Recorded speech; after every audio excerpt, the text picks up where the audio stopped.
Iya, selamat sore teman pemilih. Terima kasih sudah bergabung di kanal YouTube Komisi Pemilihan Umum Republik Indonesia. Saat ini kita akan bersama-sama menyaksikan jalannya sosialisasi peraturan Komisi Pemilihan Umum nomor 4 tahun 2022 tentang pendaftaran, verifikasi, dan penetapan partai politik peserta pemilu, anggota DPR dan DPRD. Untuk kesempatan kali ini, sosialisasi akan kita lakukan kepada segenap LSM, NGO, pegiat pemilu, dan juga komunitas serta lembaga survei yang ada di Indonesia. Teman pemilih, terima kasih ya sudah bergabung di kanal YouTube Komisi Pemilihan Umum Republik Indonesia. Disiarkan langsung dari ruang sidang utama, lantai 2, Komisi Pemilihan Umum Republik Indonesia, Jalan Imam Bonjol nomor 29 Menteng, Jakarta Pusat. Saat ini kita akan menyaksikan langsung jalannya sosialisasi pada sore hari ini. Sosialisasi ini kita lakukan tidak hanya live streaming di kanal YouTube Komisi Pemilihan Umum Republik Indonesia, namun juga kita lakukan dalam wadah komunitas Zoom sehingga segenap teman pemilih bisa mengikuti jalannya sosialisasi ini. Tentu teman pemilih yang mengikuti di kanal YouTube Komisi Pemilihan Umum Republik Indonesia, jangan lupa untuk subscribe dulu ya, karena subscribe itu gratis dan tentu akan mendukung terus KPU untuk memberikan update informasi kepemiluan. Teman pemilih dapat kami informasikan saat ini di ruang sidang utama kita sedang menantikan kehadiran Ketua Komisi Pemilihan Umum Republik Indonesia beserta segenap anggota KPU Republik Indonesia. Saat ini sudah berada bersama kita, teman pemilih dapat melihat di layar YouTube sudah ada anggota Komisi Pemilihan Umum Republik Indonesia Bapak Idam Holik dan juga segenap pejabat Sekretariat Jenderal Komisi Pemilihan Umum Republik Indonesia serta segenap tamu undangan yang sudah kita undang secara khusus untuk hadir langsung di gedung KPU ini untuk mengikuti sosialisasi secara langsung. Teman pemilih di sini sudah hadir banyak sekali dari LSM, NGO, kemudian juga dari pegiat pemilu serta komunitas dan juga lembaga survei yang ada di Jakarta, mewakili dari seluruh Indonesia. Teman pemilih yang sudah bergabung dari manapun Anda berada, dari Sabang sampai Merauke, dari manapun juga, jangan lupa untuk mengajak kolega Anda untuk bergabung di kanal YouTube Komisi Pemilihan Umum Republik Indonesia dan mengikuti jalannya sosialisasi ini. Ya, teman pemilih, sesaat lagi teman pemilih dapat melihat pimpinan KPU RI, Ketua Komisi Pemilihan Umum Republik Indonesia beserta anggota KPU Bapak Agus Mela sudah hadir di dalam ruang sidang utama dan akan mengikuti dan juga memimpin jalannya sosialisasi kali ini. Kami akan mengajak teman pemilih semua untuk aktif berpartisipasi, tidak hanya ikut menyaksikan namun juga mungkin ada ikut berdiskusi atau bertanya. Kami akan persilahkan teman pemilih untuk menuliskan pertanyaannya di kolom chat di YouTube KPU RI tentunya ya. Terima kasih sudah bersama dengan kami dari sejak awal kita mulai live streaming ini dan kali ini kita akan langsung mengikuti jalannya sosialisasi. Selamat menyaksikan.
Nomor 4 Tahun 2022 tentang pendaftaran, verifikasi dan penetapan partai politik peserta pemilihan umum, anggota Dewan Perwakilan Rakyat dan Dewan Perwakilan Rakyat Daerah. Hari ini mengawali acara menyanyikan lagu kebangsaan Indonesia Raya. Hari ini dimohon berdiri.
Hadirin silakan duduk kembali. Bapak Ibu yang kami hormati, berharap acara pada sore hari ini berjalan dengan lancar dan juga diberkahi oleh Allah Subhanahu wa Ta'ala, Tuhan yang Maha Esa. Mari kita bersama-sama memanjatkan doa sesuai dengan kepercayaan masing-masing dimulai.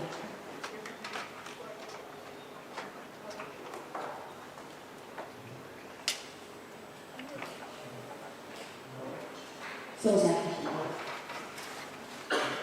Hadirin yang berbahagia, selanjutnya mari kita simak bersama sambutan Ketua Komisi Pemilihan Republik Indonesia sekaligus membuka kegiatan sosialisasi PKPU nomor 4 tahun 2022 tentang pendaftaran, verifikasi dan penetapan parpol peserta pemilu anggota DPR dan DPRD. Kepada yang terhormat Bapak Hasyim Asy'ari dipersilakan.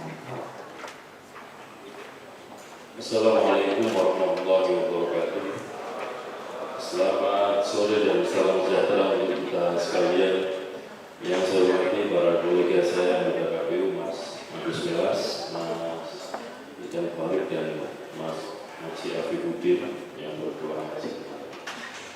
Yang saya hormati Bapak Pimpinan Sekjenan, Pak Deputi Teknis, Deputi Administrasi, Pak Dirtana, Bapak Ibu Kepala Biro dan Kepala Pusat di Sekjen KPU, Bapak Ibu sekalian, para hadirin tamu undangan dari masyarakat sipil, khususnya para pegiat dan pemerhati pemilu, baik yang pendekatannya dari ada yang dalam jaringan dan di luar jaringan. Kalau tetap dalam jaringan saja itu namanya dari kalau di luar jaringan boleh, karena dua-duanya pendekatannya dari. Dan karena menggunakan Zoom ya saya sapa saudara Zoomin wal Zoomiyat. Nah kalau yang sini kan hadirin wal hadir, kalau di Zoomin wal Zoomiyat. Selamat sore dan salam sejahtera kita sekalian. Pertama-tama mari kita memanjatkan puji syukur kepada Allah Subhanahu wa Ta'ala, Tuhan Yang Maha Kuasa yang senantiasa memberikan rahmat dan menjaga kita sekalian. Mas Derajat, selamat bergabung. Sehingga kita bisa bertemu bersilaturahmi pada sore hari ini dalam rangka sosialisasi peraturan KPU nomor 4 tahun 2022 tentang pendaftaran, verifikasi dan penetapan partai politik peserta pemilu 2024.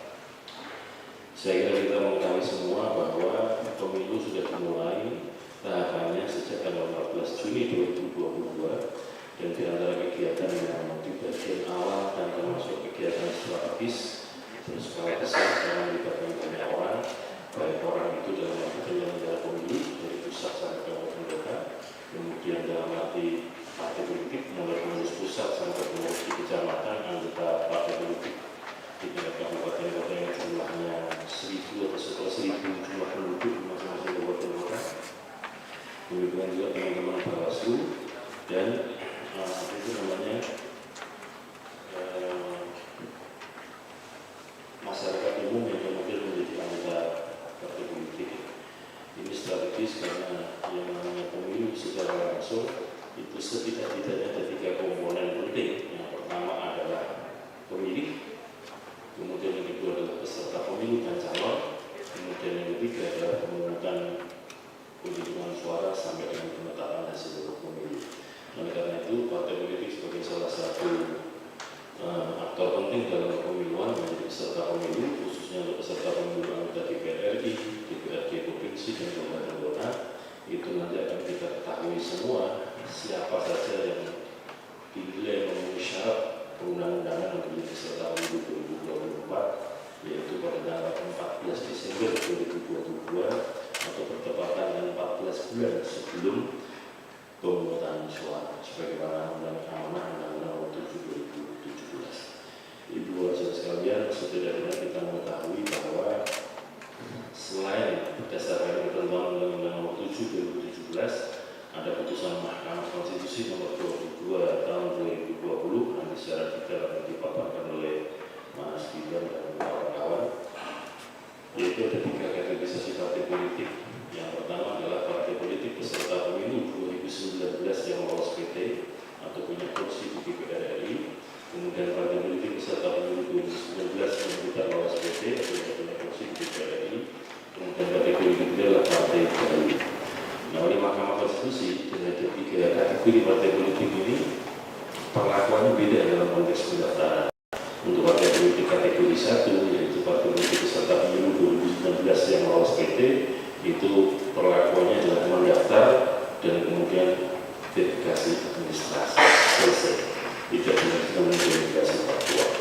Untuk partai kedua dan kategori 3, yaitu peserta pemilu 2019 yang tidak lolos PT, dan partai baru perlakuannya 3. Yang pertama adalah mendaftar, yang kedua verifikasi administrasi, dan yang ketiga adalah verifikasi faktual.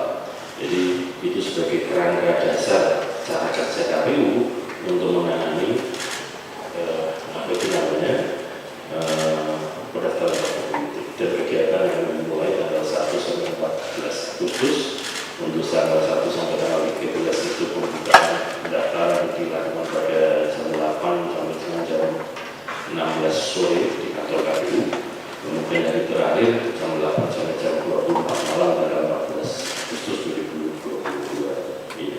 Semua pendaftaran terpusat di KPU pusat, artinya semua dokumen persyaratan pendaftaran diserahkan di KPU pusat, juga di Sipol, dan kemudian teman-teman KPU provinsi, KPU kota dalam konteks ini menjalankan ruang lingkup tugasnya yaitu melakukan verifikasi faktual. Nanti yang ditugaskan atau diperintahkan oleh KPU pusat dari KPU provinsi dan KPU kabupaten kota. Dalam konteks ini Bawaslu juga diberikan akses oleh KPU, akses Sipol supaya kemudian bisa mengawasi bagaimana pendaftaran menggunakan Sipol, input data dan mengunggah dokumen di Sipol. Demikian juga nanti masyarakat publik secara umum akan kita buka portal untuk sama-sama bisa mengikuti perkembangan politik yang ada dan kemudian apa saja yang jadi input, dokumen-dokumennya, persyaratan yang lain bisa dilihat semua,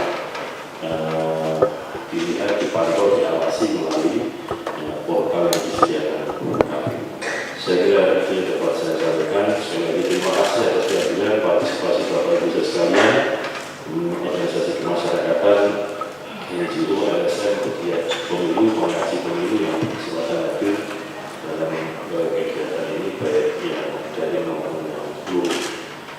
Dengan mengucap Bismillahirrahmanirrahim, acara sosialisasi ini dinyatakan dibuka. Semoga Allah yang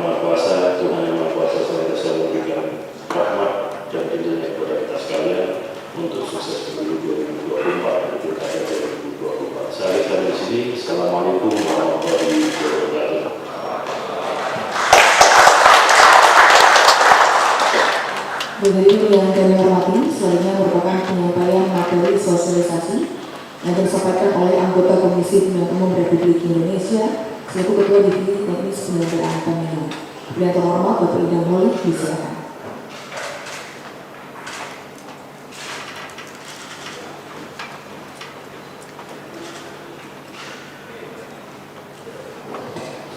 Bismillahirrahmanirrahim. Assalamualaikum warahmatullahi wabarakatuh.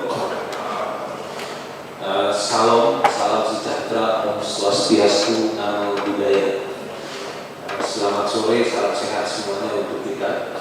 Yang kami hormati Mas Ketua KPU Republik Indonesia beserta rekan-rekan anggota KPU Republik Indonesia dan saya, Yulianto Sudrajat, Mas Agus Melas, Gus Haji Habibudin yang baru saja pulang haji. Yang saya hormati kepada Pak Deputi, Pak Deputi, Pak Utama, Kepala Biro, dan Ibu Bapak pejabat struktural dan pejabat fungsional Sekretariat Jenderal KPU Indonesia. Yang saya hormati dan saya banggakan rekan-rekan masyarakat sipil, NGO kepemiluan dan aktivis kepemiluan yang hadir dalam kegiatan acara sosialisasi pada sore hari ini, baik secara langsung maupun melalui Zoom atau daring. Tadi Mas Ketua bilangnya daring. Yang saya hormati juga rekan-rekan pers, rekan-rekan jurnalis yang mengikuti kegiatan pada sore hari ini. Pertama-tama kami mengucapkan terima kasih sekali kepada Ibu Bapak dan rekan-rekan yang telah hadir mengikuti kegiatan sosialisasi PKPU nomor 4 tahun 2022. PKPU ini sudah melalui proses uji publik, melalui proses konsultasi dan sinkronisasi, dan ini juga prosesnya tidak singkat, sudah beberapa kali pertemuan yang pada akhirnya kami belum lama mengundangkan PKPU ini dengan nomor PKPU nomor 4 tahun 2022. PKPU nomor 4 tahun 2022 adalah PKPU yang mengatur tentang pelaksanaan penerimaan pendaftaran partai politik, pelaksanaan verifikasi partai politik. Yang tadi sudah dijelaskan oleh Mas Ketua, ada verifikasi administrasi, verifikasi faktual, dan juga penetapan partai politik. Penetapan partai politik ini, pertama penetapan kepesertaan partai politik, yang kedua penetapan hasil undian nomor urut partai politik. Ini nanti akan saya jelaskan secara rinci. PKPU nomor 4 tahun 2022 ini merupakan tindak lanjut dari putusan Mahkamah Konstitusi 55/19 dan selain itu juga PKPU ini juga coba merespon tuntutan publik dan juga memperhatikan apa yang menjadi putusan, rekomendasi dan surat edaran dari Bawaslu Republik Indonesia yang terbit pada waktu masa pendaftaran partai politik di tahun 2017. Bawaslu Republik Indonesia telah menerbitkan putusan berkaitan dengan pelanggaran administrasi dengan nomor 01, 02, 03, 04, 06, 07, 08, 09, dan 010. Jadi ada 9 putusan pelanggaran administrasi yang terjadi pada waktu penerimaan pendaftaran partai politik di bulan September 2017. Dan kebetulan di samping saya ada Mas Afif, jadi beliau mengetahui betul isi dari putusan tersebut yang nanti kita bisa elaborasi.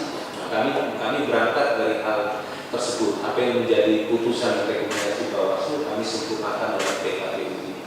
Tidak hanya itu, Bawaslu juga pada tanggal 17 September 2017 itu menerbitkan surat edaran 0890 mengenai penggunaan sipol. Bawaslu merekomendasikan sipol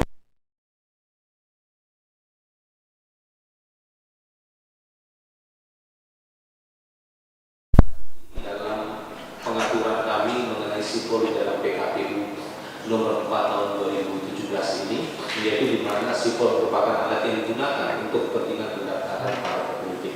Kami sudah menghilangkan rasa wajib dalam mendefinisikan sipol itu sendiri. Menormakan berkaitan dengan akun sipol untuk Bawaslu. RI yang kemarin Senin malam Selasa jam 7 malam kami sudah menyerahkan akun tersebut. Akun untuk Bawaslu itu kategorinya sharing account, sama dengan akun sipol untuk partai politik. Jadi kami menyerahkan akun sipol untuk Bawaslu yang kemudian Bawaslu mengekstensi untuk Bawaslu Provinsi dan Bawaslu Kabupaten Kota. Sama halnya dengan partai politik. Kami memberikan akun sipol untuk partai politik, kemudian DPP partai politik men-share atau mengekstensi akun sipol ini kepada seluruh pengurusnya di 514 kabupaten kota dan 34 provinsi se-Indonesia. Dan sebagai informasi, saat ini ada 38 partai politik pemegang akun sipol. 38 partai politik pemegang akun sipol untuk partai politik tingkat nasional. Dan untuk partai politik tingkat lokal itu ada 8. Ada 8 partai politik tingkat lokal.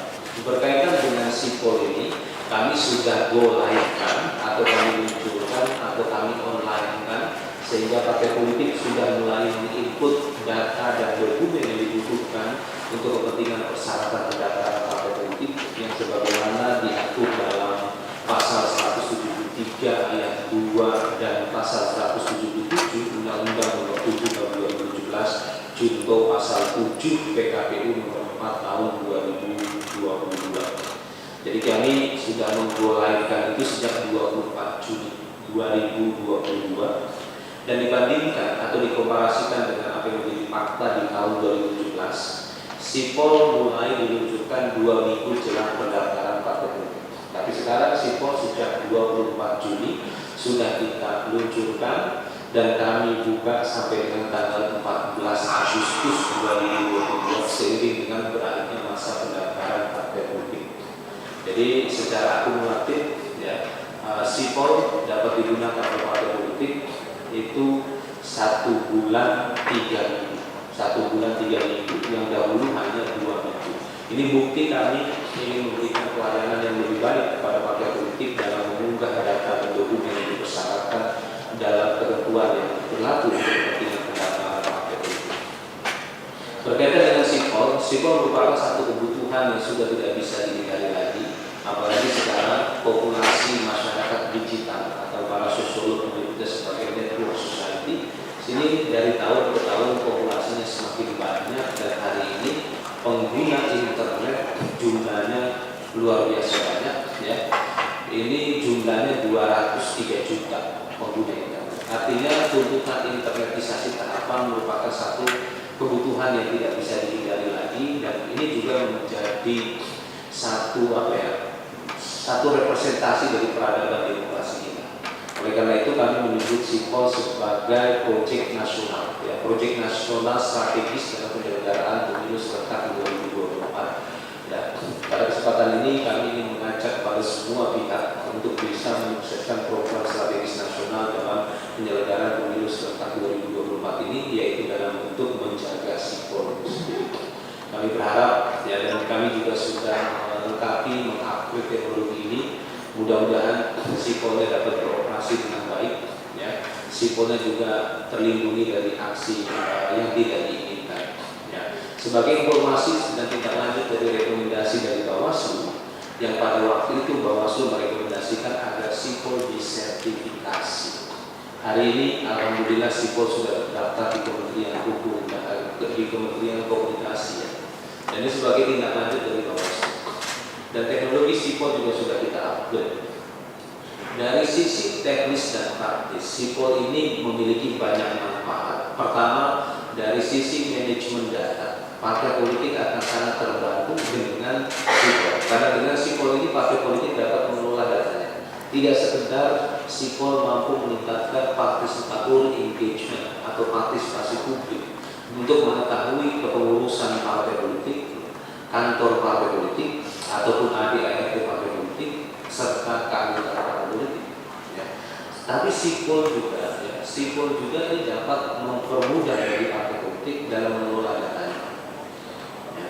Dan dari sisi efisiensi, sebagaimana yang diamanatkan putusan Mahkamah Konstitusi nomor 14 tahun 2013, di mana penyelenggaraan pemilu serentak salah satu tujuannya adalah dengan menggunakan SIPOR ini, SIPOR bisa menghadirkan efisiensi bagi partai politik dari sisi operasional penyiapan dokumen, ya, penyiapan dokumen untuk kepentingan pendaftaran partai politik. Nah, itulah kenapa kami menerapkan SIPOR. Nah, kenapa mengenai SIPOR ini kami sampaikan lebih awal, karena saat ini partai politik sedang mengunggah data dan dokumennya, yang insya Allah pendaftaran partai politik ini kami akan buka pada tanggal 1 Agustus sampai dengan tanggal 14 Agustus. Sebelum kami membuka pendaftaran partai politik nanti pada tanggal 1 Agustus, ya, yang informasi sementara nanti di tanggal 1 Agustus sudah ada 5 partai politik yang mengajukan permohonan surat pendaftaran. Jadi ada 5 partai politik yang sudah mengajukan permohonan pendaftaran mulai dari jam 8 pagi sampai dengan jam 1 siang. Yang nanti informasi real time-nya, ya, partai politik apa yang mendaftar, jalan pendaftaran kami akan publikasikan untuk kepentingan informasi publik, karena saat ini kami sedang memastikan apakah yang bersangkutan betul-betul daftar pada hari pertama atau tidak, seperti itu. Nah, jelang pendaftaran partai politik juga rencananya kami tanggal 29 Juli jam 2 sore kami akan melakukan konferensi pers berkaitan dengan pengumuman pendaftaran, dan juga kami akan menjelaskan kepada publik selama proses pendaftaran partai politik dan selama proses verifikasi administrasi partai politik, ya, itu kami membuka partisipasi publik. Ya, partisipasi publik ini diatur dalam PKPU kami, ya, di mana publik dapat mengecek namanya di dalam aplikasi SIPOR, dan publik juga dapat mengetahui informasi publik yang berkaitan dengan kepengurusan partai politik, berkaitan dengan kantor partai politik, berkaitan dengan legalitas dokumen partai politik. Ya, jadi nanti di hari Jumat jam 2 kami akan umumkan. Ya, karena kita ketahui, apalagi rekan-rekan masyarakat sipil sangat concern dan sangat berkomitmen bagaimana dalam penyelenggaraan pemilu ini harus ada peningkatan partisipasi, tidak hanya partisipasi pada saat ballot casting atau pada saat pemberian suara di TPS, tetapi partisipasi terjadi di semua tahapan penyelenggaraan pemilu yang diatur di dalam pasal 167 Undang-Undang Nomor 7 Tahun 2017. Itu ada 11 tahapan penyelenggaraan pemilu yang kita tuangkan dalam PKPU Nomor 3 Tahun 2022. Jadi kami berharap dan mengajak kepada rekan-rekan masyarakat sipil agar dapat menyampaikan tentang pentingnya partisipasi pada masa pendaftaran partai politik ataupun pada masa verifikasi partai politik kepada anggota, kepada jaringan masyarakat sipil ataupun jaringan NGO ataupun publik secara luas. Besar harapan kami, pesan kami tentang pentingnya partisipasi ini dapat diamplifikasi ke seluruh pihak sehingga publik dapat mengetahui proses pendaftaran dan verifikasi partai politik. Karena kita ketahui prinsip keterbukaan atau prinsip transparansi merupakan salah satu prinsip dari 11 prinsip dalam penyelenggaraan pemilu yang diatur di dalam pasal 3 Undang-Undang Nomor 7 Tahun 2017. Oleh karena itu, pada kesempatan ini kehadiran masyarakat sipil menjadi motivasi bagi kami dan menjadi energi bagi kami untuk mewujudkan proses penyelenggaraan tahapan ini menjadi lebih baik lagi, karena participatory engagement menjadi indikator dari kualitas penyelenggaraan pemilu itu sendiri. Selanjutnya berkaitan dengan masa pendaftaran partai politik yang tadi sudah dijelaskan oleh ketua kami dan tadi juga sudah saya jelaskan. Tanggal 1 sampai dengan tanggal 14 kita membuka pendaftaran partai politik, dan kami juga sudah melakukan sosialisasi. Ya.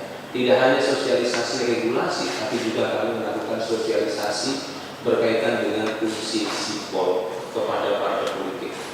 Dari 75 partai politik yang kami terima datanya berdasarkan surat kementerian ditindak pada tanggal 18 Februari 2022, ya, kini ada 38 partai politik yang sudah memiliki akun SIPOR. Selebihnya kami kesulitan kesulitan untuk berkomunikasi karena alamatnya yang tertera dalam data yang diberikan Kementerian Hukum dan HAM kepada kami ternyata tempatnya sudah beralih status. Mungkin dahulu tempat yang digunakan untuk pendaftaran partai politik itu bukan milik partai politik tersebut, atau kemungkinan sudah dialih tangankan sehingga kami kesulitan menyampaikan surat kami, surat undangan ataupun kontaknya juga kesulitan. Jadi kini ada 38 partai politik yang memegang akun sipol. Jika dibandingkan dengan dengan peristiwa di bulan September 2017 yang lalu, itu dari 73 partai politik terdaftar di Kementerian Hukum dan HAM, ada 27 yang daftar ke KPU. Dan lalu diproses secara administratif dan secara faktual, ya sesuai dengan putusan Mahkamah Konstitusi yang waktu itu terbit di awal tahun 2018 dengan nomor 53/PUU strip 15 Romawi /2017 yang dimana seluruh partai politik harus diverifikasi. Jadi dari 27 partai politik yang daftar, akhirnya loloslah ada 14 partai politik. Yang kemudian ada dua partai politik yang melakukan sengketa proses atau adjudikasi ke Bawaslu yang pada waktu itu di awal bulan Maret, bulan Maret tanggal 4 Bawaslu menerbitkan putusannya, yang kemudian juga pada pertengahan bulan Maret juga PTN menerbitkan putusannya berkaitan dengan partai politik, sehingga di pemilu serentak 2019 setelah partai politik lokal ada dua partai politik yang mendapatkan nomor secara menyusul. Kenapa dibuka sengketa proses? Karena memang hal tersebut dimungkinkan, ya. Jadi partai politik punya hak politik untuk melakukan sengketa proses. Oleh karena itu, belajar dari pengalaman masa lalu, kami berupaya melakukan komunikasi kepada partai politik seintens mungkin, sekomunikatif mungkin, agar seluruh peraturan kami dapat dipahami dengan sejelas-jelasnya, dan bahkan kami dalam konteks semangat melayani sebagaimana yang menjadi slogan kami membuka helpdesk pendaftaran yang saya yakin rekan-rekan masyarakat sipil maupun NGO tadi ketika masuk ke kantor kami itu ada namanya helpdesk pendaftaran partai politik. Ini memang bagian dari komitmen kami melayani berkaitan dengan kebutuhan informasi pendaftaran partai politik, berkaitan juga dengan pelayanan aplikasi sipol dalam proses pengunggahan data dan dokumen untuk kepentingan persyaratan pendaftaran partai politik. Selanjutnya saya ingin menjelaskan berkaitan dengan partai politik lokal Aceh. Ya, berkaitan dengan partai politik lokal Aceh, nanti pendaftarannya sama di waktu yang sama selama 14 hari, 1 sampai dengan 14 Agustus. Pendaftarannya dilakukan di kantor PIK Aceh. Dari 17 partai politik lokal yang terdaftar di kantor Kementerian Hukum dan HAM wilayah Aceh, ada 8 yang sudah memiliki akun sipol dan saat ini sedang melakukan pengunggahan data dan dokumen yang dipersyaratkan. Selanjutnya berkaitan dengan verifikasi administrasi, sebagaimana yang menjadi alur dalam manajemen pendaftaran, verifikasi dan penetapan partai politik. Pasca kami menerima pendaftaran partai politik, kami akan melanjutkan di hari kemudiannya itu melakukan verifikasi administrasi. Sehingga verifikasi administrasi itu dimulai tanggal 2 Agustus sampai dengan tanggal 11 September 2022. Ini ada sedikit perbedaan dengan jadwal verifikasi yang termaktub di dalam PKPU nomor 7 tahun 2017 yang lalu. Kalau yang lalu itu verifikasi dimulai 1 hari setelah pendaftaran itu. Tapi sekarang kami mulai dari 1 hari setelah partai politik mendaftar. Tujuannya agar kami memiliki waktu yang lebih leluasa dalam melakukan verifikasi administrasi. Dikarenakan proses pendaftaran partai politik menggunakan akun sipol, maka nanti verifikasi administrasi juga dilakukan melalui aplikasi sipol, jadi tidak menggunakan dokumen hard copy. Sebagai informasi, pendaftaran partai politik yang seperti apa yang akan kami terima? Partai politik yang akan kami terima pendaftarannya itu adalah partai politik yang mampu melengkapi dokumen pendaftaran yang diunggah di dalam aplikasi sipol, sebagaimana yang diamanatkan dalam pasal 176 ayat 3, 176 ayat 3, di mana pendaftaran politik harus menyerahkan dokumen yang lengkap.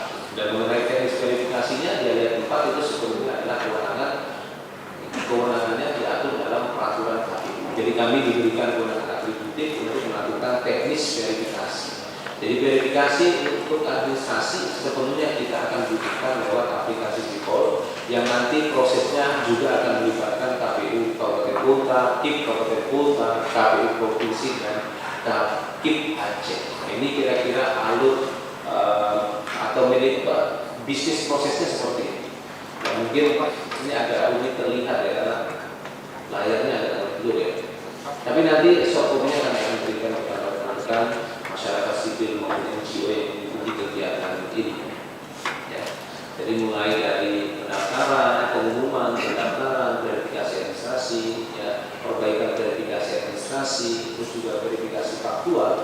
Verifikasi faktual nanti ini akan dimulai tanggal 15 Oktober sampai dengan tanggal 4 November. Selama 20 hari kami akan melakukan verifikasi faktual dengan melibatkan ya tidak hanya KPU Indonesia untuk kepengurusan di tingkat pusat, tapi juga KPU Provinsi untuk kepengurusan di tingkat provinsi dan KPU Kabupaten Kota untuk kepengurusan partai politik di tingkat kabupaten kota.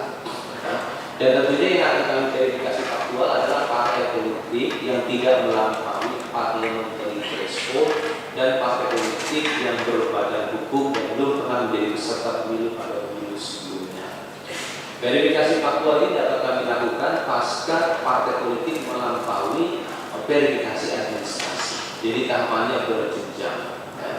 Yang dalam verifikasi faktual kami menggunakan metode kanvassing, metode door to door atau metode kami mengunjungi kantor politik, kantor partai politik atau sekretariat partai politik sebagaimana alamat yang diunggah ke dalam aplikasi Sipol dan dinyatakan kebenarannya oleh pimpinan partai politik dalam sebuah surat pernyataan. Kami juga melakukan verifikasi partai politik, verifikasi keanggotaan partai politik.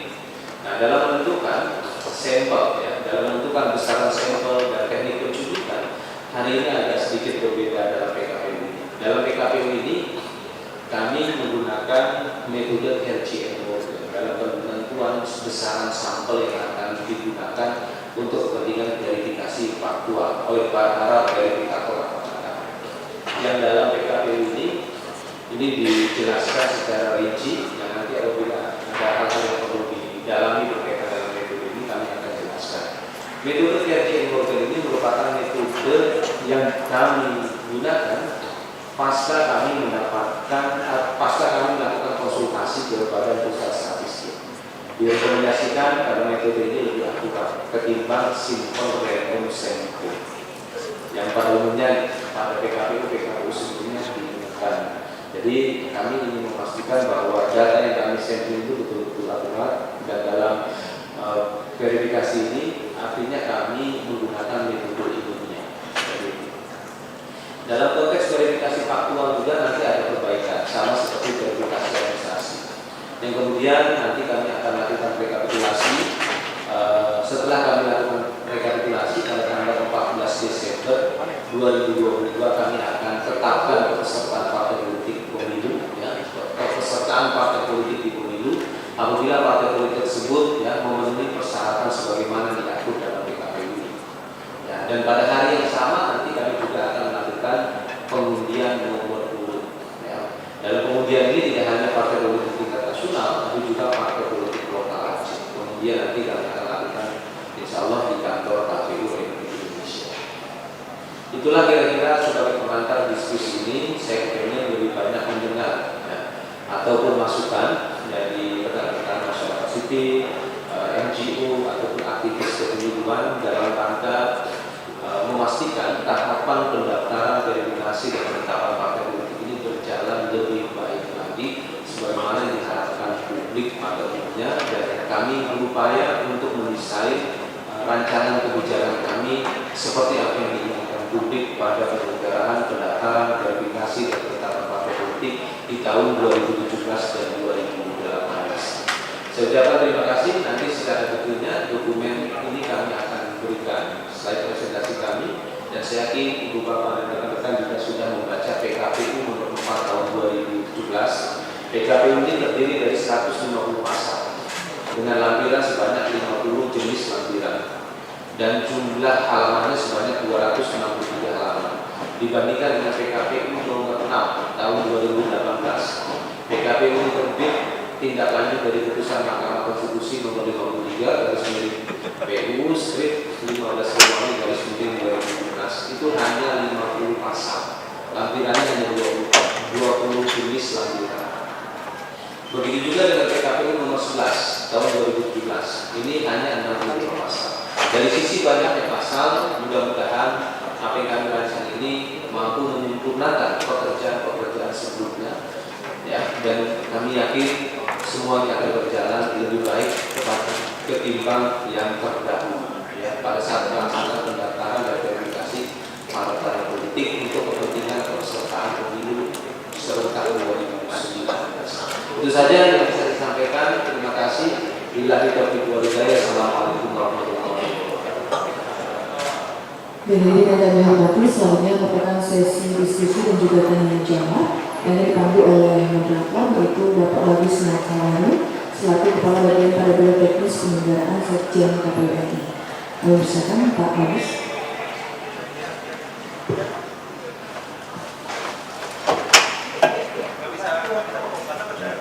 Terima kasih Mbak Chandra. Bismillahirrahmanirrahim. Assalamualaikum warahmatullahi wabarakatuh. Selamat sore, selamat sore kita semua. Izin dan pimpinan, Bapak Ibu sekaligus sekalian peserta kegiatan ini. Ya, baru saja kita mendengarkan paparan dari Bapak Idham Holik selaku Komisioner Revisi Teknis, yang paparan tersebut tentu menunjukkan bahwa KPU memiliki kepentingan untuk memastikan semua pihak di luar KPU paham dan mengetahui secara pasti dari produk-produk kebijakan KPU, termasuk diantaranya peraturan KPU nomor 4. Tidak sekedar teks 150 pasal atau 50 lampiran ya Pak, tapi juga konteks yang tadi sudah disampaikan. Jadi ada beberapa perubahan walaupun undang-undang pemilu tidak berubah, tapi ada beberapa perubahan di dalam detail-detail pelaksanaan perpol ini, termasuk salah satunya menindaklanjuti putusan MK. Oke, untuk kami juga memahami bagaimana teman-teman ASN dan lembaga survei juga punya kepentingan untuk mengetahui lebih banyak, dan mudah-mudahan dalam diskusi ini bisa diperoleh. Silakan untuk sesi diskusi saya buka untuk sesi pertama 3 orang penanya. Silakan. Ya, yang pertama Bapak, kemudian ada lagi. Ya, yang kedua.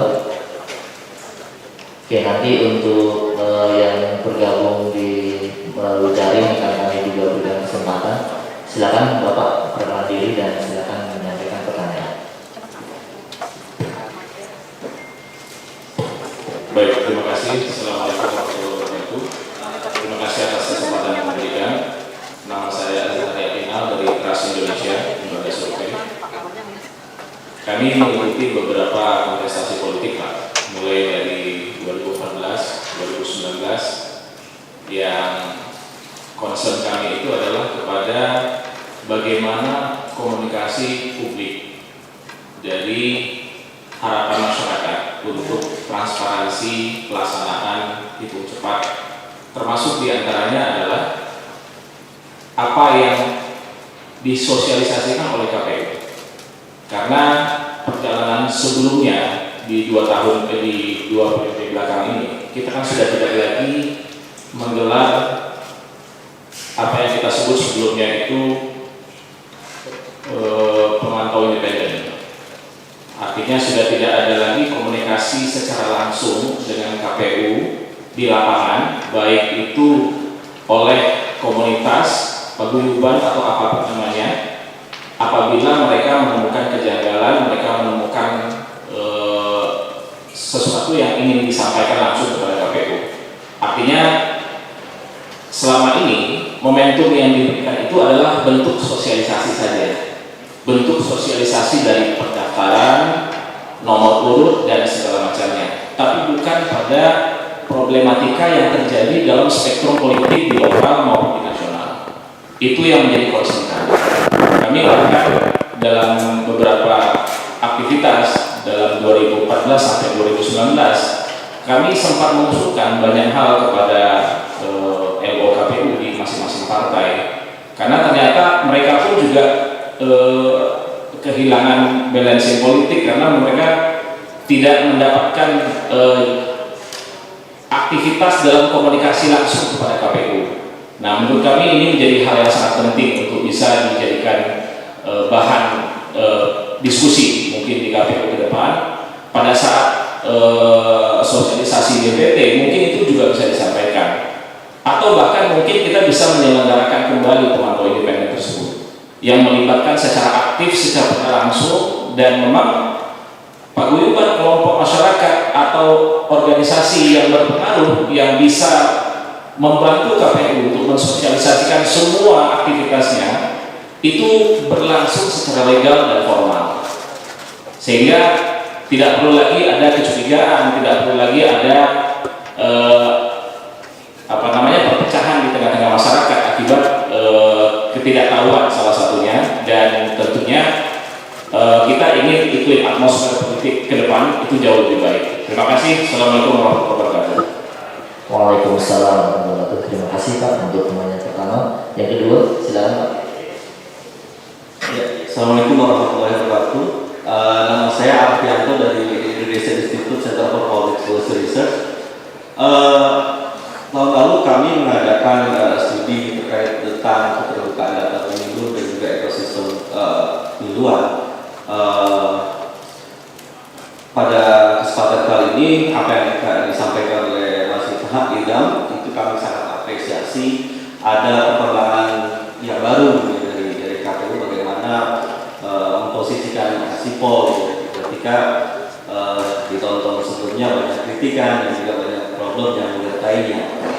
Tapi ada beberapa hal yang ingin saya juga tanyakan di sini, bagaimana tentang penggunaan data bagi teman-teman disabilitas seperti itu. Karena kan memang bukan hanya bagi orang awam aja, masyarakat umum atau pegiat pemilu atau penting, tapi juga kawan-kawan komunitas disabilitas juga membutuhkan informasi terkait dengan visi misi ataupun ADRT dari partai politik yang itu juga mungkin memiliki keberpihakan terhadap komunitas disabilitas.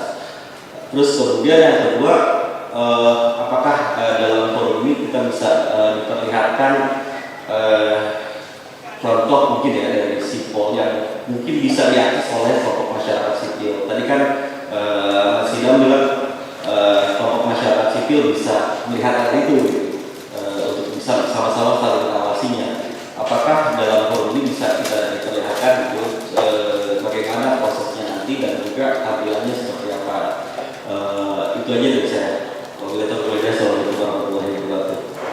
Waalaikumsalam warahmatullahi wabarakatuh. Terima kasih. Ada satu lagi, silakan Pak.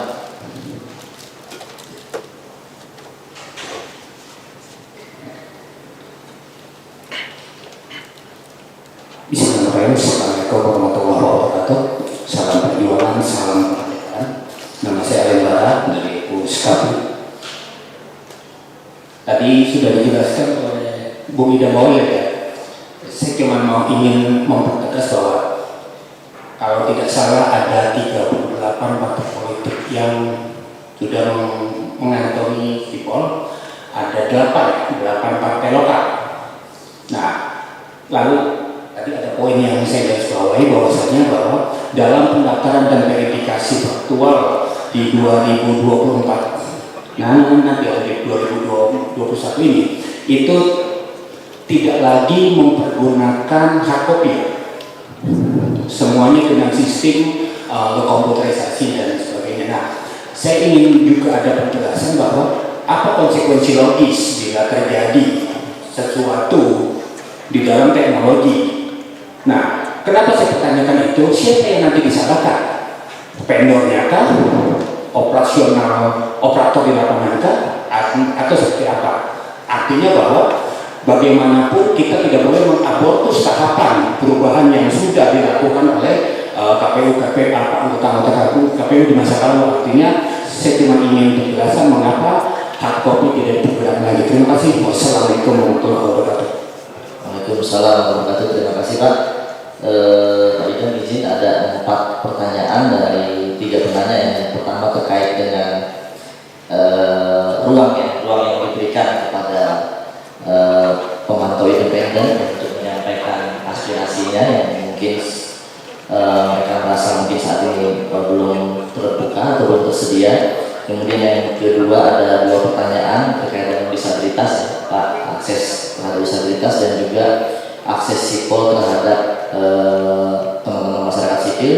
Dan yang ketiga adalah bagaimana jika dalam perjalanannya sipol ini teknologinya mengalami kendala, siapa yang disalahkan gitu ya? Silakan Pak Iwan. Ya, terima kasih. Ini berkaitan dengan lembaga hitung cepat yang pertama ya. Lembaga hitung cepat nanti akan diatur dalam PKP partisipasi masyarakat yang nanti akan kami sudah pisahkan. Dan lembaga hitung cepat atau quick count ini juga harus mendaftarkan diri dan tentunya kita semua tahu dan sudah dikenal sebelumnya.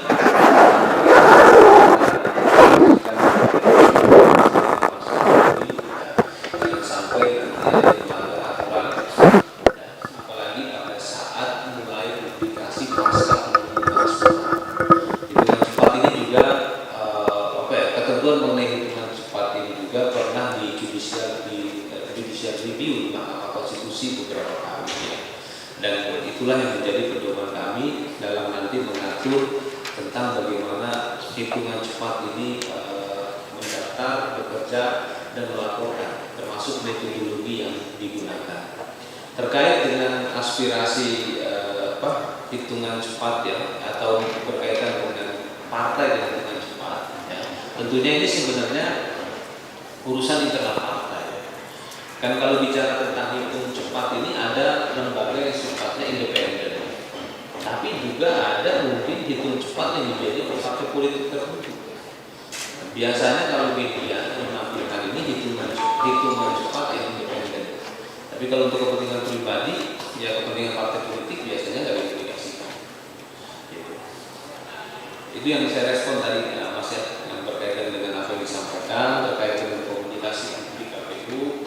Kami berkomitmen dari setiap tahapan ke tahapan, dari pemilu ke pemilu untuk terus meningkatkan kompetensi komunikasi publik kami, dan alhamdulillah pada sore hari ini kita bertemu sebagai salah satu wujud dari komunikasi publik kami dengan rekan-rekan masyarakat sipil dan NGO. Yang selanjutnya saya akan beralih ke pertanyaan yang lain, yaitu keterbukaan data pemilu. Keterbukaan data pemilu ataupun keterbukaan data partai politik. Ya, dalam proses pendaftaran verifikasi partai politik ini kami tegaskan sepenuhnya kami mengikuti atau melaksanakan ketentuan yang terdapat di dalam Undang-Undang Nomor 14 Tahun 2008 tentang keterbukaan informasi publik, khususnya di mulai dari pasal 17 sampai dengan pasal 19, yaitu data yang sifatnya pribadi. Nanti pada saat data dan dokumen yang diunggah ke dalam aplikasi Sipol dan itu disubmit oleh partai politik jelang pendaftarannya, maka data tersebut akan kami mirroringkan, akan kami pantulkan ke dalam aplikasi Info Pemilu. Ya, Info Pemilu ini satu website yang dikelola oleh KPU. Nah, Info Pemilu inilah nanti akan melayani kebutuhan informasi publik yang sifatnya serta-merta maupun yang diminta. Tujuannya adalah meningkatkan partisipasi masyarakat, termasuk di dalamnya juga kami akan menyediakan informasi data keanggotaan partai politik, tapi tentunya by request. By request ini maksudnya dengan cara menginput NIK masing-masing individu pemilik KTP elektronik. Kenapa kami membuka ruang ini? Dengan tujuan dan memastikan bahwa tidak ada pemilih yang dirugikan selama proses pendaftaran partai politik. Nah, kenapa? Karena selama ini banyak yang protes. Terkadang saya tidak tahu proses penarikan KTP yang dilakukan oleh fungsionaris partai atau petugas partai atau personalia partai ini apakah sudah mendapat izin atau tidak. Tapi terkadang ada pihak yang komplain yang menyatakan bahwa kami tidak pernah menyerahkan KTA. ada 1-2 orang yang demikian. Nah, kami memberikan ruang partisipasi publik ini dalam rangka memastikan itu. Nanti ibu bapak dapat mengecek namanya, apakah KTP ibu bapak, apakah nama ibu bapak ada dalam keanggotaan partai politik atau tidak. Itulah kenapa dalam penyerahan dokumen data keanggotaan partai politik yang diatur dalam Undang-Undang Pemilu dan PKPU kami yang 1/1000 atau 1000 itu kami sertakan dengan KTP elektronik sekarang. Selain untuk teknis melakukan cross checking data pada saat verifikasi administrasi, tapi juga ini akan memudahkan publik untuk mengecek namanya di dalam aplikasi Sipol. Apakah namanya ada atau tidak? Ya. Jadi sekarang agak sedikit berbeda. Kalau dahulu hanya KTS saja yang disampaikan, jadi publik dahulu agak susah melakukan pengecekan. Dan aplikasi Sipol ini sebagai informasi juga digunakan oleh lembaga yang melakukan penerimaan kepegawaian seperti ASN, Polri, TNI yang merekrut anggota baru. Kalau namanya ada dalam aplikasi Sipol, maka yang bersangkutan tidak bisa. Termasuk lembaga-lembaga daerah yang seperti di Jakarta ada Dewan Kelurahan. Kalau yang bersangkutan itu adalah anggota partai, maka yang bersangkutan tidak bisa menjadi anggota Dewan Kelurahan. Nah, inilah fungsinya Sipol. Tapi dalam kami mempublikasikan itu, kami memenuhi prinsip-prinsip keterbukaan informasi publik yang diatur dalam Undang-Undang Nomor 14 Tahun 2008. Berkaitan dengan data disabilitas, ya, kami tetap akan memberikan pelayanan kepada disabilitas yang akan melakukan pengecekan aplikasi Sipol. Kami sampaikan kepada KPU Kabupaten Kota apabila ada rekan-rekan disabilitas, ya, atau warga disabilitas, pemilih disabilitas ingin melakukan pengecekan datanya, mohon dilayani. Ya. Mau dilayani, pastikan mereka mendapatkan informasi yang diinginkan. Nah, selanjutnya berkaitan dengan data keanggotaan partai, ya, data keanggotaan partai, kami sampaikan kepada pimpinan partai politik dan pimpinan partai politik juga berkomitmen dalam merekrut anggotanya itu prosesnya adalah proses yang dilakukan melalui surat pendaftaran keanggotaan partai. Artinya ketika orang menyerahkan KTP untuk kepentingan pendaftaran KTA, mereka sudah dilakukan itu secara sadar. Ya, mudah-mudahan proses ini semuanya menjadi lebih baik karena partisipasi kita semuanya. Selanjutnya berkaitan dengan contingency plan dari Sipol seperti apa ketika mengalami crash. Kira-kira itu yang saya tangkap, ya. Kami sudah menyiapkan contingency pertama dan contingency kedua. Ketika misalkan aplikasi di crash ataupun ada gangguan yang sekiranya membahayakan data, itu ada tempat penyimpanan pertama dan tempat penyimpanan kedua. Insya Allah seluruh data yang ada di dalam aplikasi Sipol ini aman. Menurut pengembang yang melakukan pengembangan aplikasi Sipol. Insya Allah kami yakini, ya, aplikasi ini lebih baik. Seperti itu yang bisa kami respon. Terima kasih. Ya, terima kasih Pak Idam. Saya kira cukup jelas bahwa beberapa pertanyaan tadi sudah dijawab cukup jelas, dan kalau misalnya ada yang tadi nomor 1 ada PKPU itu sendiri, ya Pak, yang nanti akan diatur mengenai PKPU itu cepat. Kemudian juga terkait disabilitas, pelayanannya mungkin lebih dilakukan oleh KPU Kabupaten Kota, jadi mungkin bisa disampaikan kepada pemantau independen. Oh iya, pemantau independen, ya, lembaga hitung cepat dan juga pemantau independen tadi yang dimaksud, ya Pak. Kemudian untuk Sipol sudah ditegaskan tadi Pak, walaupun implisit KPU tidak akan menyalahkan vendor kemudian, tapi KPU dalam hal ini telah menyiapkan mitigasinya sehingga proses tahapan tidak terhenti dan tetap berjalan sesuai dengan ketentuan. Untuk sesi berikutnya kami coba bacakan Pak Idam, mohon izin dari YouTube, dari pemirsa atau peserta yang mengikuti kegiatan ini dari kanal YouTube KPU. Ada 2 pertanyaan. Yang pertama dari Pak Firmansyah Amal. Yang pertama, kenapa partai politik yang tidak memenuhi syarat keterwakilan perempuan 30% tetap dinyatakan bersyarat untuk menjadi peserta pemilu? Jadi ini terkait dengan pemenuhan syarat 30%, kepengurusan tentunya. Kemudian pertanyaan kedua dari Bapak Erwin Hairi Rasa, yang beliau bertanya waktu pendaftaran waktu untuk pendaftaran partai politik. Di peraturan KPU dimulai pukul 8 sampai dengan pukul 16 sore. Untuk wilayah waktu Indonesia Tengah dan Timur, apakah menyesuaikan waktunya? Ini tentu karena pendaftaran yang terpusat, tentu WIB ya, mungkin bisa dipertegas. Silakan Pak Idan. Ya, terima kasih. Terkait dengan representasi atau keterwakilan perempuan dalam rangka affirmative action, itu memang dalam undang-undang pemilu di pasal 173 ayat 2 maupun 177 itu ada dua pasal yang berbeda untuk level kepengurusan yang berbeda. Untuk kepengurusan di tingkat pusat itu menyertakan, dan menyertakan ini sifatnya obligatori, sifatnya wajib. Jadi kepengurusan partai politik di tingkat pusat harus memiliki sekurang-kurangnya keterwakilan perempuan 30%. Dan dalam keterwakilan 30% yang bersifatnya obligatori, bersifat wajib ini tidak menggunakan pendekatan GPR system. Pendekatan GPR systemnya hanya digunakan dalam kandidasi atau pencalonan pada saat pendaftaran calon anggota DPR RI, DPRD, Kabupaten Kota dan DPRD Provinsi. Jadi untuk tingkat pusat, keterwakilan perempuan itu sifatnya wajib, tapi untuk tingkat kabupaten kota dan tingkat provinsi ya, serta tingkat kecamatan itu sifatnya menyertakan, ya, opsional, ya. Dia sifatnya menyertakan. Nah, karena prasanya adalah prasa memperhatikan, itu dalam pasal 173 ayat 2 dan pasal 177, dan kemudian kita tuangkan di pasal 7 ya, pasal 7 ayat 1 itu. Jadi kalau untuk tingkat provinsi, kabupaten kota dan kecamatan itu dia menyertakan atau sifatnya opsional. Tapi ketika kami memperhatikan dan kami juga berkoordinasi dengan pimpinan partai politik, pada umumnya partai politik ya, itu juga memiliki semangat gender mainstreaming, mengharus utamakan gender atau keadilan gender.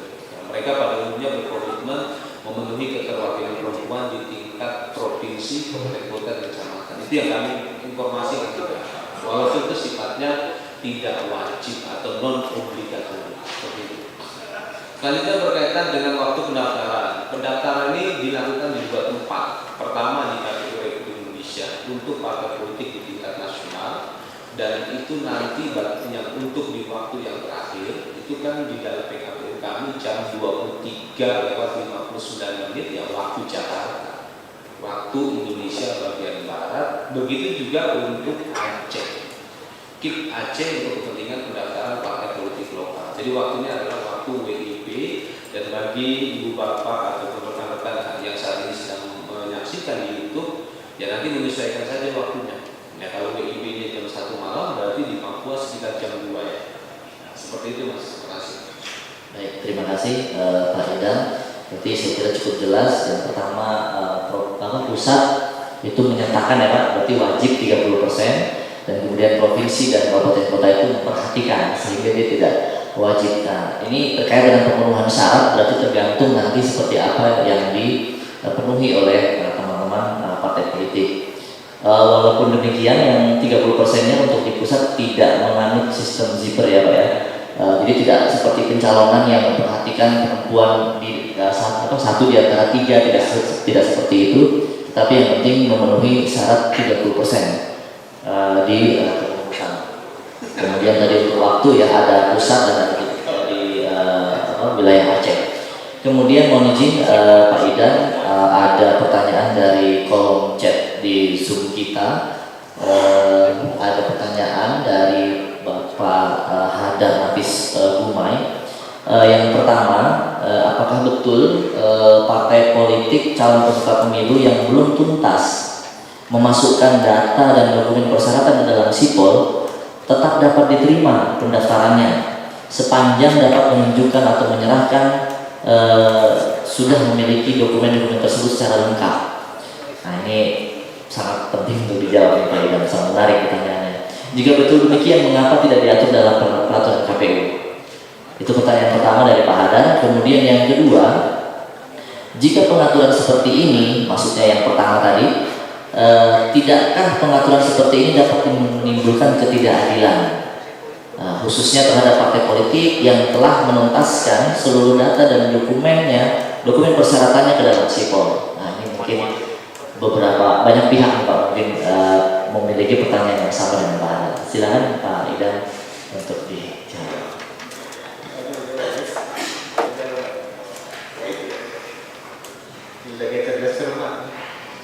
Makasih Pak Haddad. Ternyata beliau memantau, memperhatikan dan juga terlibat aktif. Makasih ya Pak. Terkait dengan pendaftar yang belum lengkap mengunggah data dan dokumennya ke aplikasi Sipol, apakah pendaftarannya kami terima? Gitu kan? Pasal 176 ayat 3, ya siapa partai politik pendaftar apabila dokumennya lengkap. Nah, dokumennya lengkap. Jadi kalau dokumennya tidak lengkap ya kami tidak akan terima. Nah, sampai memang dokumen itu dinyatakan lengkap seperti itu. Jadi kalau dokumennya nanti sudah lengkap, ada ADART, ada kepengurusan tingkat pusat, tingkat provinsi, kantor, ya, KUKA, ya, ini lengkap ya sebagaimana di pasal 7 PKPU nomor 4 tahun 2022 itu baru kami terima. Terkait dengan kepengurusan tingkat provinsi, undang-undang mensyaratkan 100%. 100% dalam arti seluruh provinsi di Indonesia. Ini seluruh provinsi di Indonesia ini kami mengacu pada lampiran 1, lampiran 2, lampiran 3, lampiran 4. Undang-undang nomor 7 tahun 2017. Berapa jumlahnya? 34. Bagaimana dengan DUB? Ya, DUB ya karena PKPU itu lampiran dalam Undang-Undang Pemilu 2002 ya kami maknai itu 30. Itu kami maknainya 34 itu sebagai seluruh provinsi. Jadi sekali lagi kami tegaskan, kami hanya menerima pendaftaran partai politik yang dokumennya lengkap sebagaimana diatur dalam Undang-Undang Nomor 7 Tahun 2017 Pasal 176 ayat 3. Seperti itu Mas. Ini masalahnya ada frase sepanjang dapat menunjukkan ya Pak. Ya. Dapat menunjukkan atau menyerahkan telah memiliki dokumen yang lengkap. Ya. Jadi sepanjang memang sudah menyerahkan dan kita lihat bahwa itu sudah lengkap, itu akan diterima walaupun ini kondisi di atasnya walaupun belum tuntas di dalam sipol begitu. Nah, prinsipnya mereka bisa membuktikan, partai politik ini bisa membuktikan dokumen yang lengkap. Pembuktian pertama ini ya bisa sipolnya. Ya. Terus kalau karena persoalan mereka misalnya tidak ada waktu mengundangnya, mereka membawa dokumen itu ke KPU diperlihatkan, maka kami minta juga akan diunggah ke dalam aplikasi sipol. Kita beri waktu Pak ya untuk Diberi waktu untuk mengunggah ke aplikasi sipol dan kami akan cek dokumen lengkap. ini mungkin yang membedakan dengan Verpol 2017 yang tadi di awal Pak Ida sampaikan, ada ruang seperti itu ya Pak. Oke, baik. Ada pertanyaan lagi untuk di ruangan ini yang mengikuti secara luring? Ini Bang Rey. Oh ya, kita kembali ke Zoom ya, karena kita melalui daring dan luring. Karena di luring tidak ada, kita coba ke Langgai. Maksudnya ada pertanyaan dari, coba bisa ditampilkan.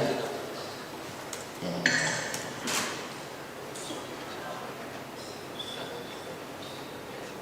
Apakah sudah bisa langsung? Bisa Pak. Oh ya, silakan.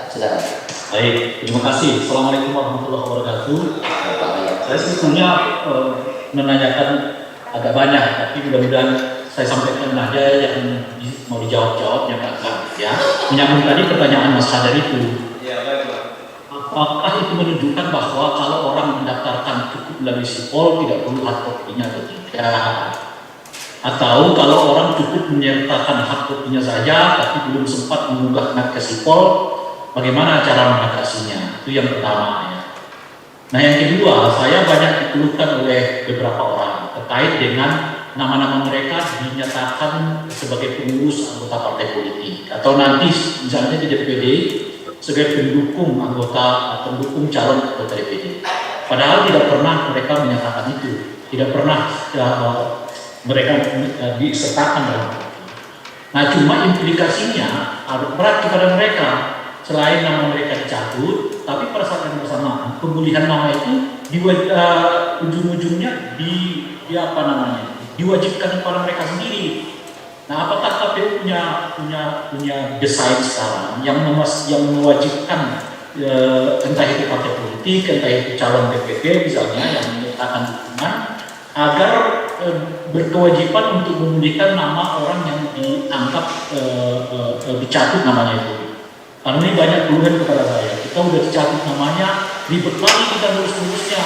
Dan lebih parah dari itu, karena ini ada dalam proses ya seleksi misalnya anggota penyelenggara pemilu, banyak orang yang menganggap bahwa kita ini anggota partai politik tertentu, padahal nama kita dicatut kata mereka. Jadi ngurus-ngurusnya itu biaya waktu, biaya ya, kita kurang macam-macam. Nah, apakah di PKPU yang ada sekarang ini diatur juga kalau terbukti partai politik itu mencatut nama seseorang dalam keanggotaan ataupun misalnya dukungan untuk DPD itu, maka kewajiban partai politik itu untuk memberikan nama yang bersangkutan, gitu ya. Nah, yang ketiga terkait dengan metode yang disebutkan tadi oleh KPU, saya tidak tahu. Nah, apakah sebenarnya ini kan perdebatan kita yang agak klasik ya? Apakah memang uji petik ini dilakukan untuk membuktikan bahwa keseluruhan verifikasi faktual itu benar atau tidak, ya? Atau ya seperti yang dahulu uji petik kita tidak menggunakan uji petik, tapi memang harus diverifikasi secara keseluruhan sebagaimana dengan amanat undang-undang. Kalau undang-undang mengatakannya harus ada di seluruh provinsi, kabupaten, kota, ya kewajiban KPU untuk memastikan memang itu sebenarnya ada, nggak bisa uji petik. Ini perdebatan yang agak klasik. Itu setiap hari sebetulnya saya mau tanyakan, ya apakah dengan metode yang disampaikan yang baru ini, ya tadi disebutkan lebih baik di aspek mananya, yang lebih baik macam-macam. Nah, yang terakhir yang saya mau tanyakan ini yang keempat adalah soal, kan kalau dulu verifikasi faktual misalnya teknis banget tuh, ya soal bagaimana kantornya, letak kantornya, plat apa namanya itu, pelang kantor itu ada ini sendiri ketentuan-ketentuan. Apakah PKPU ini juga membuat ketentuan seperti itu? Sehingga kadang-kadang yang dikit-dikit jadi perdebatan. Padahal misalnya sedikit saja kadang-kadang dia lupa naikkan pelang partai politiknya di depan kantor, kebetulan masih di dalam.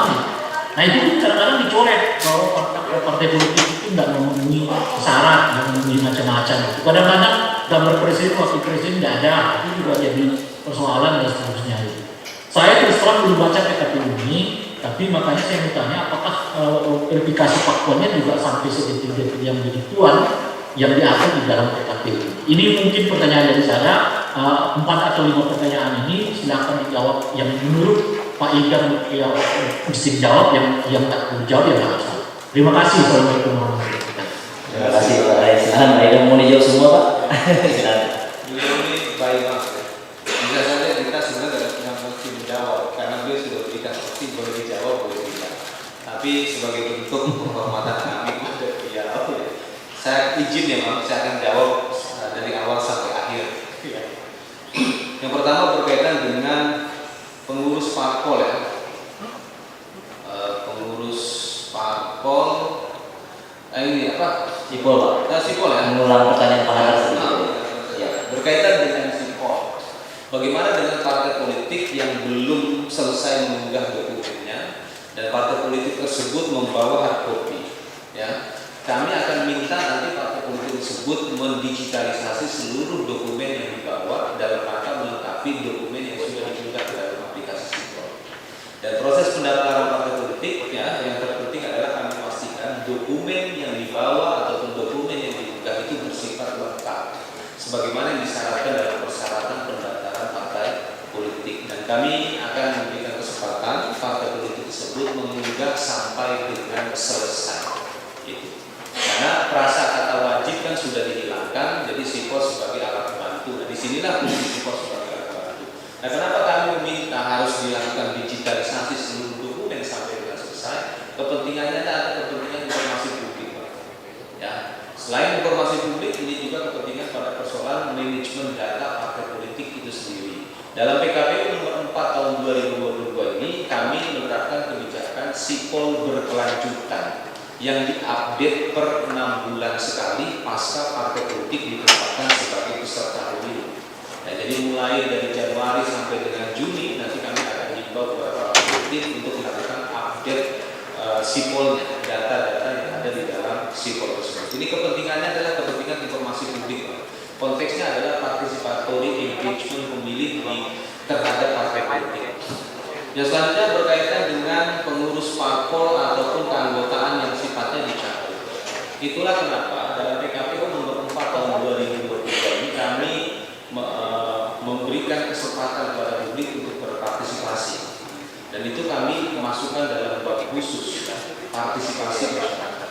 Nah, partisipasinya bagaimana? Partisipasinya mereka dapat mengecek data mereka di dalam aplikasi Info Pemilu atau website Info Pemilu. Website Info Pemilu ini website yang akan menerima data secara mirroring dari aplikasi Sipol. Kenapa kami menggunakan pendekatan mirroring? Ini kepentingannya adalah kepentingan cyber security, keamanan siber dari aplikasi Sipol. Tapi tanpa mengurangi akses dari publik untuk mendapatkan informasi publik yang sifatnya serta-merta ataupun informasi publik yang sifatnya dimohon. Dan bagi mereka yang namanya dicatut oleh pimpinan partai politik yang dicatut oleh partai politik tertentu, mereka dapat menyatakan keberatan dan menyampaikan kepada kami, dan nanti kami akan teruskan kepada partai politik tersebut untuk diklarifikasi kepada partai politik selama proses verifikasi administrasi, termasuk juga nanti dalam verifikasi faktual. Begitu juga berkaitan dengan keanggotaan. Apabila mereka tidak pernah menyatakan permohonan penerbitan KTA, tapi tiba-tiba mendapatkan KTA dan tahu namanya di-upload di dalam aplikasi Sipol, mereka bisa menyampaikan keberatan. Dan nanti kami akan sampaikan kepada pimpinan partai politik, apakah betul yang disampaikan mereka, yang disampaikan oleh mereka yang menggugat tersebut, dan nanti kita akan minta kepada partai politik untuk merespon. Apakah partai politik menyediakan form permohonan penerbitan KTA atau tidak? Seperti itu, Bang. Jadi ini pada persoalan mekanisme administrasi penerbitan KTA. Dan apabila memang partai politik mengakui bahwa yang bersangkutan memperoleh KTA atau memperoleh KTP elektronik tanpa izin, ya nanti kami akan drop namanya dalam aplikasi Sipol statusnya sebagai pengurus maupun keanggotaan partai politik. Tapi tentunya kami akan lakukan verifikasi administrasi dan verifikasi faktual. Jadi ada proses klarifikasi ya Pak terhadap partai politik untuk seperti Oh, izin moderator boleh nggak ya agak mengutip sedikit pertanyaannya? Ya silakan Pak, yang terkait yang nomor 2 ini. Yang saya maksudkan Pak Idam itu soal korban ini kemudian sudah jatuh di timpa tanda pula, itu yang saya maksudkan. Apakah ada perlindungan kepada para korban ini selain namanya dipulihkan melalui KPU, tapi jangan sampai si korban juga yang harus ribet untuk ngurus itu gitu. Misalnya mewajibkan partai politik untuk mengeluarkan surat pernyataan bahwa yang bersangkutan tidak pernah terlibat dalam aktivitas partai politiknya. Karena selama ini orang ini korban, tapi dia juga yang harus surat pemulihan itu dia sendiri yang harus mengejar ke sana, mengejar ke sini untuk membuktikan bahwa dia bukanlah anggota partai politik tertentu. Gitu. Ya, baik Bang, terima kasih. Berkaitan dengan apa yang tadi dikemukakan tersebut, kami ingin menegaskan bahwa KPU selama proses pendaftaran partai politik ini fungsinya adalah fungsi administratif. Jika memang ada pemilih atau warga yang merasa dirugikan akibat pencatutan nama, baik sebagai keanggotaan baik sebagai anggota partai atau pengurus partai, maka hal tersebut bisa dilakukan secara individu ke lembaga-lembaga. Jadi kami menegaskan kami hanya fungsi administratif saja. Yang selanjutnya berkaitan dengan plan dan seterusnya, kami dalam PKPU yang sekarang tidak sedetil seperti yang tadi akan mengatakan, kami nanti akan memverifikasi faktual alamat kantor yang disampaikan oleh pimpinan partai politik. Apabila alamatnya tidak sesuai dengan yang disampaikan dan faktanya, maka kami TMS. Berkaitan dengan plan, nama dan sebagainya, itu adalah kelengkapan administrasi di internal partai politik. Biasanya itu diatur dalam pedoman organisasi ataupun anggaran rumah tangga. Jadi ya sepanjang kita datang ke kantornya dan kantornya ada, walaupun pelangnya tidak ada, itu tetap ya. Oke. Inilah pentingnya alamat kantor itu ya. dipublikasi di dalam akun Sipol dengan tujuan publik mengetahui alamat partai politik. Termasuk juga kalau kita mengacu pada ketentuan Undang-Undang PPK Aceh, Undang-Undang PPK nomor 11 tahun 2006 tentang partai politik yang melampaui parliamentary threshold 5% di tingkat DPR Aceh maupun di tingkat DPR Kabupaten Kota. Mereka kan pada dasarnya tidak menentukan. Ya, mereka langsung ditetapkan. Tapi pada konteks ini kami sudah berkomunikasi dengan partai politik lokal Aceh dan tim Aceh juga memberikan penjelasan tentang pentingnya informasi publik yang berkaitan dengan kepengurusan, keanggotaan, dan kantor. Dan alhamdulillah partai lokal Aceh yang melampaui parlemen threshold 5% tersebut juga akan memenuhi kepentingan informasi publik tersebut. Itu Bang yang bisa Satu pertanyaan Pak Idam ya, boleh. Metode terkait dengan metode sampling tadi. Nah itu tadi pertanyaan Pak. Ada sebuah penyesalan Bang. Kenapa kita harus percaya sama survei opini publik? Kenapa kita harus percaya dengan quick count? Dan sudah banyak terbukti lembaga-lembaga survei maupun lembaga quick count itu ternyata margin errornya seperti apa yang mereka gunakan dalam MOE-nya, ya, margin errornya atau reliabilitasnya. Jadi saya pikir metode ilmiah ini dapat dipertanggungjawabkan Bang.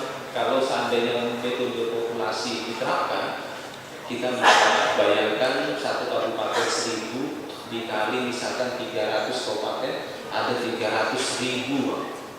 Ya, ada 300.000 anggota yang harus diverifikasi. Yang harus didatangi. Ya. Itu baru satu partai. Baru satu partai. Kalau misalkan ada 20 partai, Ya. ya. Sedangkan masa pendaftaran partai Oh, dari sisi waktu ya Pak ya. Nah, dibatasi 4 bulan.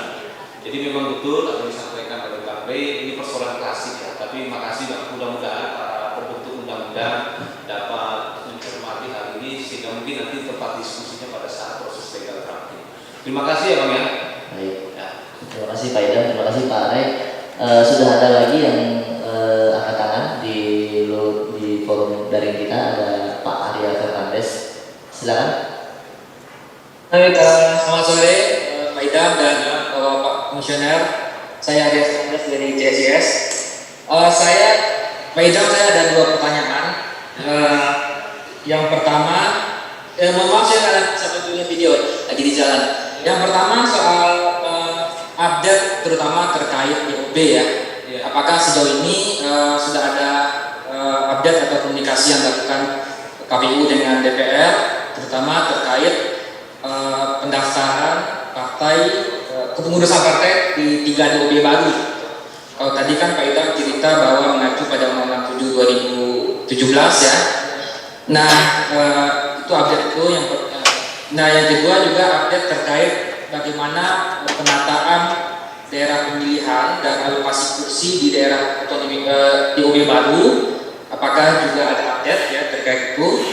Nah, yang kedua yang saya tanyakan adalah apakah ada semacam bagaimana mitigasi plan atau skenario kalau misalnya nanti setelah reses DPR melakukan revisi terbatas terhadap undang-undang pemilu terutama pada aspek daerah pemilihan di DOB baru dan alokasi dapil di DOB baru, juga terkait misalnya revisi terhadap pendaftaran terutama di 3 DOB itu, apa skenario yang dilakukan KPU dan kira-kira mitigasi plannya akan seperti apa? Segitu aja, Pak Idam, terima kasih. Terkait DOB ya Pak, walaupun tidak bisa dikaitkan dengan verifikasi partai politik. Ya, baik-baik, saya minta update aja. Terima kasih. Terima kasih Mas Arya Fernandes. Baik, saya akan respon. Pada saat kami mengikuti rapat konsul atau kami diundang untuk mengikuti rapat konsultasi di DPR pada tanggal 7 Juli 7 Juli 2022 kami menyampaikan bahwa apapun nanti yang menjadi kebijakan hukum dari para pembuat undang-undang ya mengenai atau akibat dari hadirnya DOB di tiga daerah di Papua, kami akan melaksanakan ketentuan tersebut. Tetapi pada saat kami menyampaikan hal tersebut, kami juga menegaskan bahwa mohon kepada para pembuat undang-undang, ya pembentuk undang-undang atau legal drafter memperhatikan tahapan penyelenggaraan pemilu, khususnya tahapan pendaftaran partai politik yang akan dilangsungkan tanggal 1 sampai dengan tanggal 14 Agustus 2022. Pada waktu itu dalam rapat konsultasi yang disiarkan secara langsung melalui akun YouTube ya, ataupun TV Parlemen ya, pimpinan Komisi 2 menyatakan bahwa DPR memahami situasi ya, terkait dengan bagaimana nanti status DOB ya tentunya kami menunggu apa menjadi putusan ataupun bentuk kebijakan hukum dari pembentuk undang-undang atau legal drafter, apakah memang itu perpu ataupun perubahan undang-undang Apapun itu kami akan laksanakan nanti kebijakan hukum seperti apa. Memang kalau kita mengacu pada persoalan pasal 20 di 3 undang-undang DUP yang disepakati dan sebentar lagi akan diregister, ya itu memang ada frasa yang menyatakan bahwa DUP ini mengikuti pemilu serentak 2024. Nah, berkaitan dengan penyelenggaraan pemilu serentak 2024, kita ketahui parlemen kita menggunakan sistem bikameral, tidak unikameral, tidak hanya DPR tetapi juga DPD. Dan kita ketahui pencalonan DPR itu akan dilangsungkan mulai tanggal 24 April 2023 dan kami akan tetapkan dalam DCT pada tanggal 25 November 2023. Tetapi tidak sekedar itu, karena pemilu kita bikameral, ya, parlemen kita bikameral, maka dalam pemilu kita ada yang namanya pemilu DPD. Kapan pemilu DPD ini mulai diproses? Dia tidak hanya pada masa pendaftaran yang bersamaan waktunya dengan pendaftaran anggota DPR RI, ya, 24 April dan akan ditutup pada tanggal 25 November 2023 dalam bentuk BCT, daftar calon tetap yang akan kami tetapkan. Tetapi sebelumnya ada proses, yaitu pada persoalan penyerahan dukungan bakal calon anggota DPD yang akan kami mulai tahapannya pada tanggal 6 Desember 2022. 6 Desember 2022 berdasarkan pada PKPU nomor 3 tahun 2022 kami sudah harus mulai proses penyerahan dukungan bakal calon anggota DPD. Artinya dengan demikian, ya, mau tidak mau harus ada KPU. Harus ada KPU di 3 DUP tersebut. Ini artinya berkaitan dengan persiapan pembentukan KPU.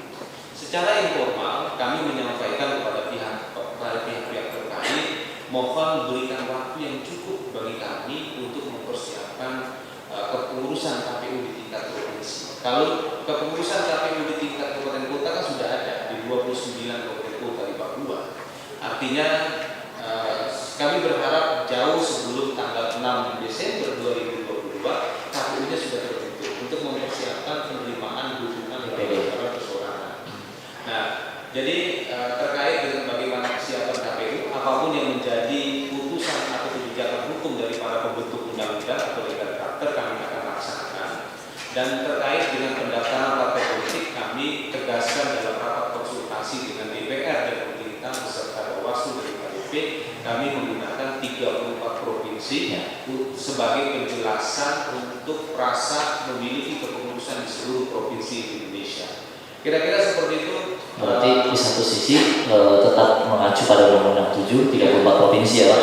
Dan di sisi lain kalau ada kebijakan pasca nanti ada reses, ya, KPU tetap mengikuti apa yang menjadi kebijakan hukum. Ya. Baik, terima kasih Pak Ida. Ya, makasih. Terima kasih Pak Andres.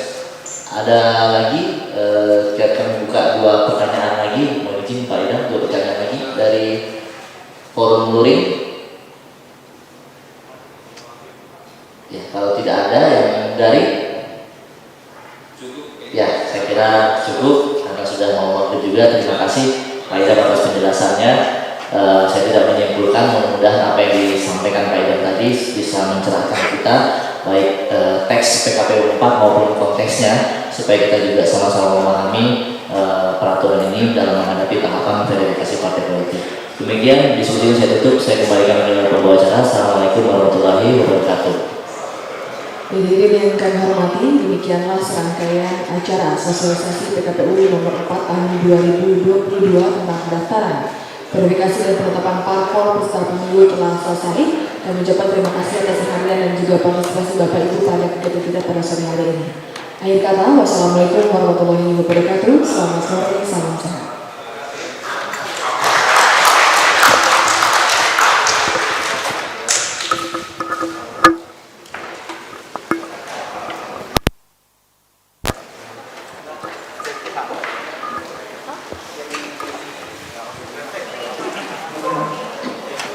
Untuk file materinya bisa ditampilkan melalui Bapak.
Teman pemilih, demikianlah telah dilaksanakan sosialisasi PKPU 4 kepada segenap pemangku kepentingan yaitu NGO, LSM dan juga para pegiat pemilu. Teman pemilih, terima kasih ya sudah bergabung di kanal YouTube Komisi Pemilihan Umum Republik Indonesia dan mengikuti penayangan langsung dari Gedung KPU RI Mambonjol nomor 29 Menteng, Jakarta Pusat.